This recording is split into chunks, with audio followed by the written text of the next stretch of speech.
նախ խնդրեմ ասել պարոն նախարար, արդյոք ստորագրված փաստաթուղթը ենթադրում է նաև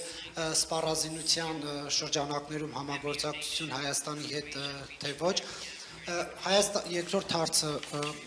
Հայաստանի ղեկավարությունը Ադրբեջանի հետ հարաբերությունների կարգավորման առումով առաջարկում է խաղաղության խաչմերուկ նախագիծը։ Դուք ինչպես եք պատկերացնում Եվրամիությունը, Նիդերլանդները ինչպես կարող են աջակցել այդ նախաձեռնությանը, կարող են կամ չեն կարող աջակցել, թե ոչ, եւ խնդրեմ անդրադառնալ նաև Բաքվում պահվող հայ գերիների հարցին, ճիշտ է, դուք անդրադարձաք թեմային, բայց արդեն շուրջ 2 տարի է 23 հոգի Ադրբեջանում կանգնած է դատարանի առաջ անօրինական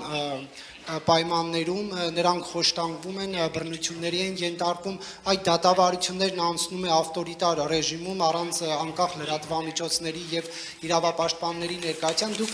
գործընկերոջս հարցինի պատասխան նշեցիք, որ հետևողական կլինի Եվրամիությունը եւ այլն, բայց չեք կարծում, որ պետք է մարդու իրավունքները կարևորելու տեսանկյունից Ալիևի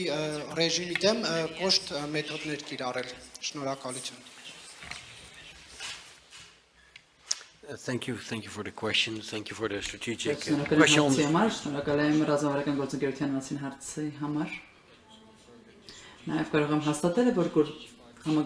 ռազմավարական գործընկերությունը Հայաստանի եւ Նիդերլանդների մեջ այո, սա դեմ չէ որևէ մեկին, սա Ադրբեջանի դեմ չէ, սա Թուրքիայի դեմ չէ, սա որևէ մեկի դեմ չէ։ Ես տեսնում եմ, որ Հայաստանը փորձում է բալանսավորել իր արտաքին քաղաքականությունը եւ այդ համատեքստում է, որ մենք ուզում ենք բարձրացնել երկու երկրների միջև մեր համագործակցությունը, ուստի բարձրացնելով մեր համագործակցությունը Հայաստանի եւ Եմենի միջև սա եւս կհանգեցնի դրան բնականաբար, որ մենք անդամ երկրներից մեկն ենք։ Սա ռազմական զինամթերք որևէ կետեր չունենք։ Մենք շատ այլ կետեր կան, որոնցով կարող ենք ամրապնդել մեր հարաբերությունը ունենք տնտեսական ոլորտում, արտաքին քաղաքականությանը զանազան դրույթներ կա, որոնք կարող ենք ամրապնդել մեր հասարակությունների միջև կապերը կարող ենք ամրապնդել, բայց այստեղ ռազմական համագործակցություն չի ենթադրում, ոչ էլ սպառազինության հետ որևէ կապ կա։ Մենք սատարում ենք խաղաղության ձեռքբերում Հայաստանի եւ Ադրբեջանի միջև եւ հարաբերությունների նորմալացում Հայաստանի եւ Թուրքիայի միջև։ Սա անշուշտ նախ եւ առաջ երկու երկրների համար է կարևոր, բայց ես տեսնում եմ, թե մենք որքանով ենք ուզում աջակցել դա։ Եվ Եմեն եւս սա ուզում է աջակցել, քանի որ սա շատ կարևոր է։ Եմը հարևանության շրջանակներում մենք տեսնում ենք հույսի շողեր, տեսնում ենք այս իրարանցման մեջ, այս միջազգային զարգացումների իրարանցման մեջում տեսնում ենք հույսի շողեր եւ դրական հորիզոնների հույս նկատելի է, կարծում սա շատ լավ պահ է։ Մեկ քայլ առաջ գնալու եւ տեսնելով թե որքանով է կամենում ՀՀ կառավարությունը առաջ գնալու ասացությամբ, որ մենք մեծապես քաջալերում ենք եւ քաջալերում ենք Ադրբեջանին եւս, քաջալերում ենք Թուրքիային եւս շարունակելու իրենց քայլերը դեպի Հայաստան կանոնավոր կարգելու, ավելի կարգավորելու, կարծում սա տարածաշրջանի բարգավաճման համար լավ քայլ կլինի եւ ընդհանուր առմամբ ինչպես նաեւ Եվրոպայի։ Ինչ վերաբերում է